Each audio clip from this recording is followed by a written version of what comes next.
अनुसार प्रहलाद की उम्र हो गई 5 वर्ष और 5 वर्ष की उम्र होने के बाद में आज देखिए विद्यालय में पढ़ने के लिए भेज दिया कि जाओ बेटा तुम पढ़ना चालू करो।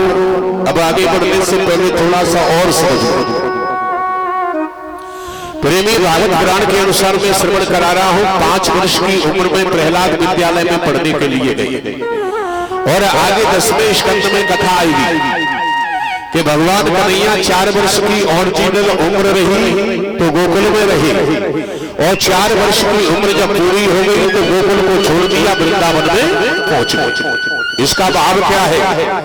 क्लियर भाव तो ये है कि जब तक हमारे तुम्हारे नाती पोते की उम्र 5 वर्ष नहीं हो जाए उससे पहले विद्यालय में नहीं भेजना चाहिए। भाई जब तक बच्चे की बुद्धि थोड़ी परिपक्व नहीं होगी तो बच्चा क्या सीखेगा। लेकिन अब समय बदल गया है। प्रेमी 2-2 साल के बच्चे पहले ही पढ़ाई में भेज दे जाओ पढ़ आओ बेटा। अब आप बता 2-2.5 साल का बच्चा कहाँ पढ़ेगा। लेकिन बाकी मम्मी पापा फ्री है जाते और एक 500 लेके हाथ में दे देते और ऑटो में बैठा रहो, हाथ चला दो कि जा बेटा 4 घंटा को हम तो फ्री और तू हमते फ्री राधे राधे। कहने का भाव है भाई जब तक बुद्धि में परिपक्वता नहीं आएगी बच्चा क्या सीखेगा आप बताइए। लेकिन सब पैसे के चक्कर में क्या क्या हो रहा है। तो आज कहने का भाव है मेरे भगत प्रेमी, आज देखिए पहुंच गए विद्यालय में थोड़े बहुत दिन के बाद और थोड़े बहुत दिन के बाद में आज हिरण्यकश्यप गए और हिरण्यकश्यप ने जाकर के अपने बेटे को बुलवाया और बेटा प्रहलाद आए और प्रहलाद ने आकर के हिरण्यकश्यप के चरणों में भगत प्रेमी प्रणाम किया और प्रहलाद को उठा करके हिरण्यकश्यप ने गोदी में बिठा दिया और कहने लगे बेटा तुमने क्या सीखा। देखिए सुनने लायक श्लोक है, थोड़ा सा सुनना। और क्या है मेरे भगत प्रेमी कहने का भाव है व्यास भगवान लिख रहे हैं प्रहलाद ने धीरे से कहा हिरण्यकश्यप से हित्वात्मपातं गृहमन्दकोपं वनं गतो यद्धर्माश्रयितः। देखिए प्रहलाद ने क्या कहा। हिरण्यकश्यप ने पूछा बेटा क्या सीखा तो क्या कह रहे पिताजी ये घर अंधियारे कुएं के समान है। हित्वात्मपातं गृहमन्दकोपं वनं गतो। तो मेरी समझ में ये आ रहा है कि तुम घर को छोड़ करके जंगल में जाओ और जंगल में जाके मेरे परमात्मा नारायण को ध्यान करना शुरू करो। प्रेमी हिरण्यकश्यप घबरा गया कि ये क्या कह रहा है, ये क्या कह रहा है। लेकिन आगे बढ़ने से पहले थोड़ा सा समझिए मेरे भगवत प्रेमी कहने का भाव है घर अंधियारे कुएं के समान क्यों बता रहे हैं भाई। सब जगह लिखा है कि गृहस्थ आश्रम से बड़ा कोई आश्रम नहीं है, लेकिन यहाँ कह रहे हैं कि घर अंधियारे कुएं के समान है। ऐसा क्यों? कहने का भाव है थोड़ा सा समझ लें। एक बार जयकारा बोलो भाई, थोड़ी सी बातचीत बंद करें। माता बहन घर में आवाज आ रही है मेरे पास तक। माता बहन थोड़ी सी बात कम करो, अच्छे रहो।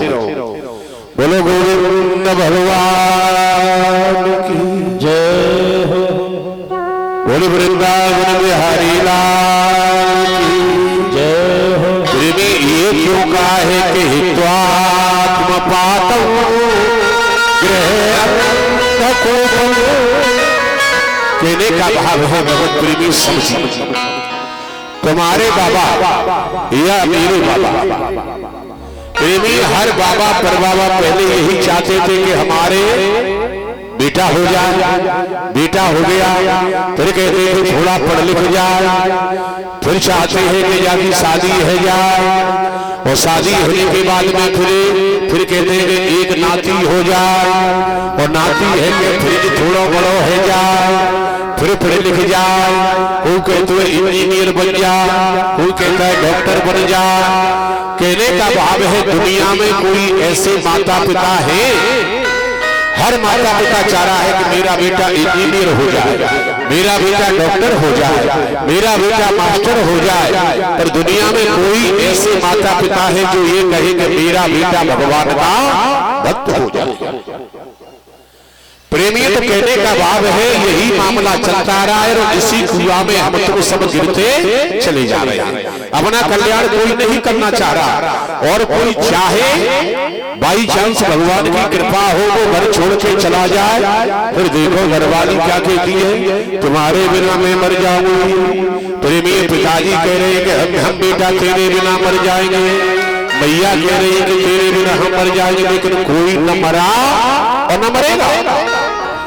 प्रेमी एक दूसरे का स्वार्थ लगा है। जब ये प्रेम चल रहा है भाई, हमारा स्वार्थ है घरवाली से, इस वजह से हम प्रेम कर रहे हैं।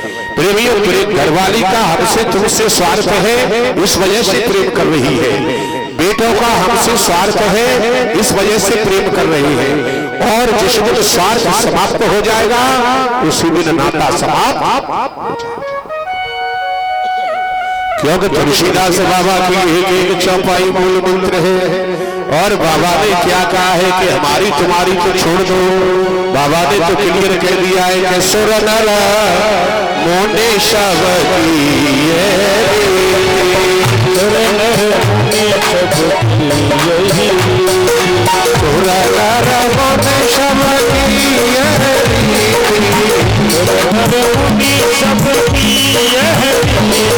स्वार्थ लाग करे सबकी,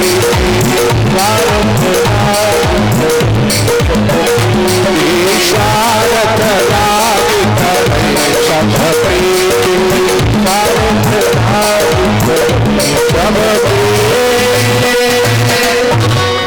बोल वृंदावन बिहारी लाल की जय। कहने का भाव है इस वजह से लिखा कि अंधियारे कुएं के समान है। समझ में आ गया? अगर नहीं आया हो तो और समझाऊं भैया।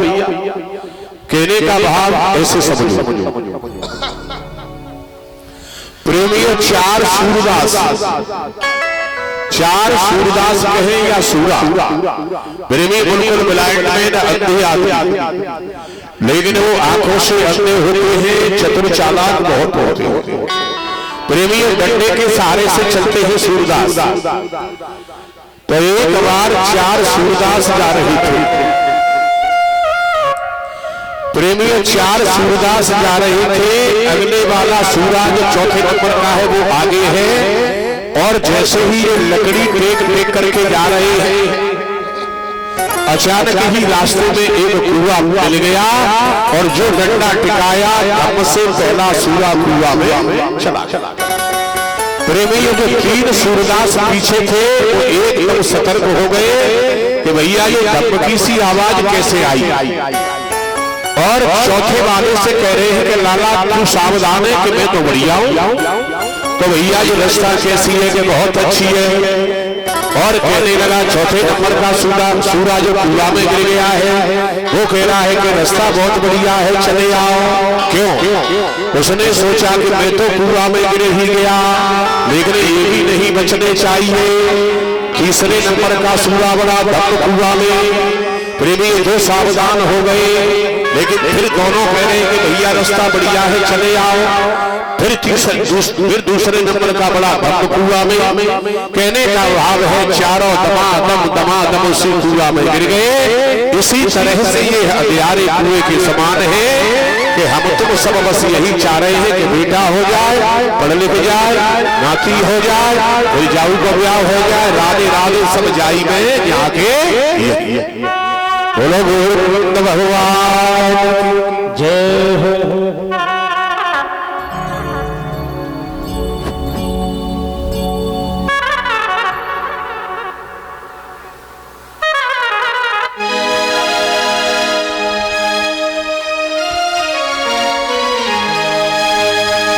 जादू सोडा रे सखीरी मो पे, जादू सोडा रे,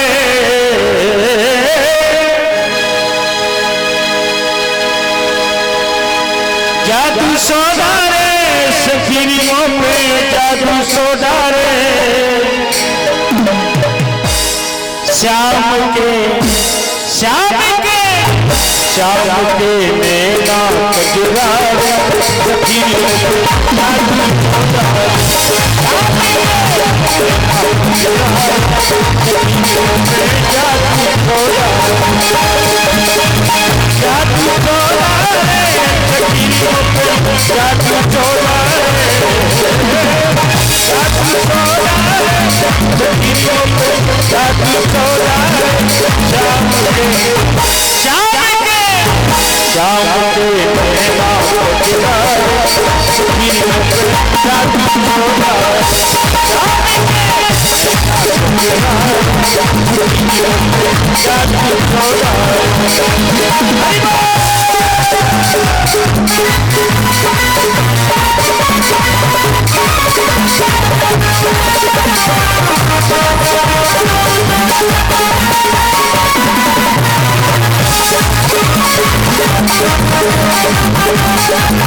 सखियों पे जादू छोड़ा और ऐसे दोनों हाथ पकड़ते हुए ताली से वो श्याम के